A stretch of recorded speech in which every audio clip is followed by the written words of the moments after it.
5,000 ఉద్యోగాలు వేస్తా అని చెప్పి అని అంటుంది. జాబ్ క్యాలెండర్ లేకుండా ఇక్కడ తెలంగాణ ఉన్న యావత్ తెలంగాణలో ఉన్నటువంటి నిరుద్యోగులను కూడా మోసం చేస్తున్నటువంటి చరిత్ర ఈ రేవంత్ రెడ్డి గారికే దక్కుతుంది.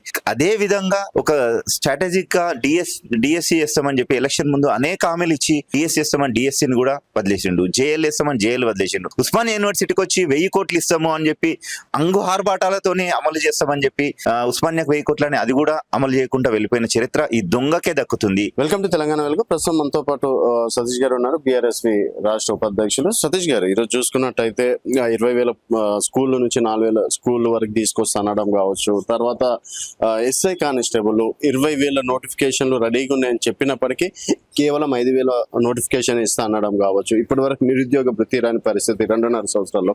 ఏం చెప్తారు ఒక బీఆర్ఎస్వి నాయకుడిగా? ఎలక్షన్ ముందుకు అమలుగానే హామీలను అనేక ఇచ్చి 6 గ్యారంటీలు 420 హామీల పేరుతోని తెలంగాణ ప్రజలను 4 కోట్ల మంది తెలంగాణ ప్రజలను మోసం చేసినటువంటి చరిత్ర ఈ ఓటుకు నోటు దొంగ రేవంత్ రెడ్డికే దక్కుతుంది. నిరుద్యోగులను గాని, విద్యార్థులను గాని, మహిళలను గాని, రైతులను గాని, సంబంధ వర్గాలను కూడా మోసం చేసి అధికారాన్ని చేపట్టినటువంటి చరిత్ర కూడా ఈ దౌర్భాగ్యమైన కాంగ్రెస్ పార్టీకి దక్కుతుంది. 2 లక్షల ఉద్యోగాలు మొదటి సంవత్సరమే ఇస్తామని చెప్పినటువంటి రేవంత్ రెడ్డి ఎక్కడ అని చెప్పి ఈ రోజు నిరుద్యోగులు అడుగుతున్నారు.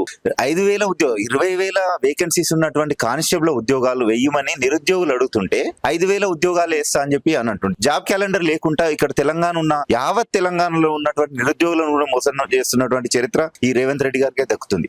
అదే విధంగా ఒక స్ట్రాటజిక్ గా డిఎస్సి చేస్తామని చెప్పి ఎలక్షన్ ముందు అనేక హామీలు ఇచ్చి డిఎస్సి చేస్తామని డిఎస్సిని కూడా వదిలేసిండు, జేఎల్ వేస్తామని జేఎల్ వదిలేసిండు. ఉస్మానియా యూనివర్సిటీకి వచ్చి 1000 కోట్లు ఇస్తాము అని చెప్పి అంగు ఆర్భాటాలతోనే అమలు చేస్తామని చెప్పి ఉస్మానియాకు 1000 కోట్లని అది కూడా అమలు చేయకుండా వెళ్ళిపోయిన చరిత్ర ఈ దొంగకే దక్కుతుంది.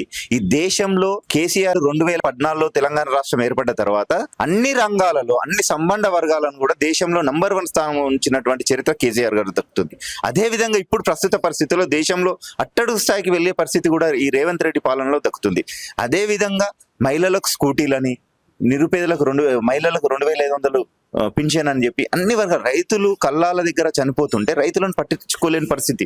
రైతు బంధు ఇయ్యడు, రైతులను మోసం చేస్తాడు, రుణమాఫీ చక్కగా చేయడు. అట్లా సంబంధి వర్గాలను, అదే ఒక పెద్ద కంపెనీ సాఫ్ట్వేర్ రంగాన్ని కూడా టీఎస్ఐ పాస్ ద్వారా 40 లక్షల ఉద్యోగాలను ఇచ్చిన చరిత్ర బీఆర్ఎస్ పార్టీ దక్కుతుంది.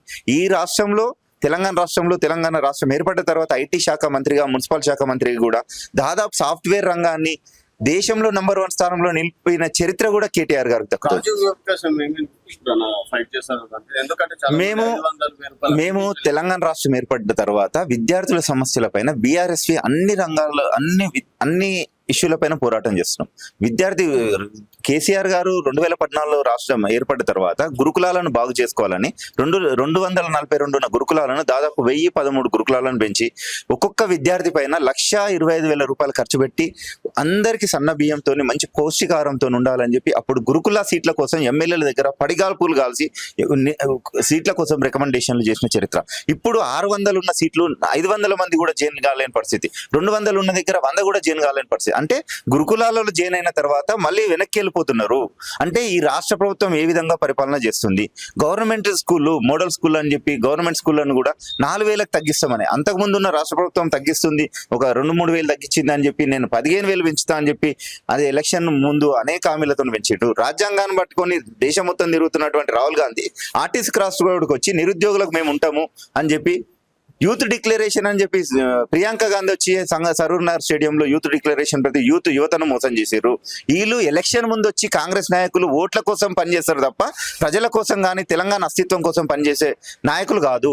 తెలంగాణ అస్తిత్వం కోసం, తెలంగాణ ప్రజల కోసం, తెలంగాణ విద్యార్థి లోకానికి, తెలంగాణ మహిళల కోసం, తెలంగాణ రైతుల కోసం పనిచేసే ఏకైక పార్టీ బీఆర్ఎస్ పార్టీ. నిరుద్యోగులు కానీ విద్యార్థుల కోసం కానీ పోరాడే ఏకైక విద్యార్థి సంఘం ఏదైనా ఉందంటే బీఆర్ఎస్ పోరాడుతుంది. అన్ని కేసులలో గురుకులాల పైన సంక్షేమ భవనం, గురుకులాల పైన అన్యాయం జరుగుతుంది. చూసే అవకాశం ఉంది. నిరుద్యోగులు మొన్న చూశారు కదా, దిల్సుఖ్నగర్ ఏరియాలో 5,000 ఉద్యోగాలు కాదు మాకు 20,000 ఉద్యోగాలు అని చెప్పి పోలీసులు నిర్బంధిస్తున్నారు, వాళ్ళను రిమాండ్ పంపిస్తారు, వాళ్ళపైన కేసులు పెట్టద్దని చెప్పి కూడా మేము డీజీపీ గారు రిక్వెస్ట్ చేశాము. వాళ్ళకి ఉద్యోగాలకు ఇబ్బంది అవుతుంది, వాళ్ళ కేసులు పెట్టి చదువుకునే విద్యార్థులు. అంటే వాళ్ళ నిరుద్యోగులు ఏమనుకున్నారంటే ప్రభుత్వం వస్తే మా భవిష్యత్తు బాగుంటది, ఒకటే సంవత్సరం 2 లక్షల ఉద్యోగాలు వేస్తా అన్నాడు కదా, వేస్తే మా భవిష్యత్తు బాగుంటది అని చెప్పి వాళ్ళు ఓట్లేసారు. ఈ రోజు వాళ్ళే తప్పు తెలుసుకున్నారే, బీఆర్ఎస్ గవర్నమెంటే ఉంటే బాగుండదు, బీఆర్ఎస్ గవర్నమెంట్ ఉన్నప్పుడు ఉద్యోగాలు వచ్చినాయి, బీఆర్ఎస్ గవర్నమెంట్ ఉన్నప్పుడు డిఎస్సి నోటిఫికేషన్ వచ్చిందని చెప్పి వాళ్ళు ఈ రోజు ఆందోళన వ్యక్తం చేస్తున్న పరిస్థితి.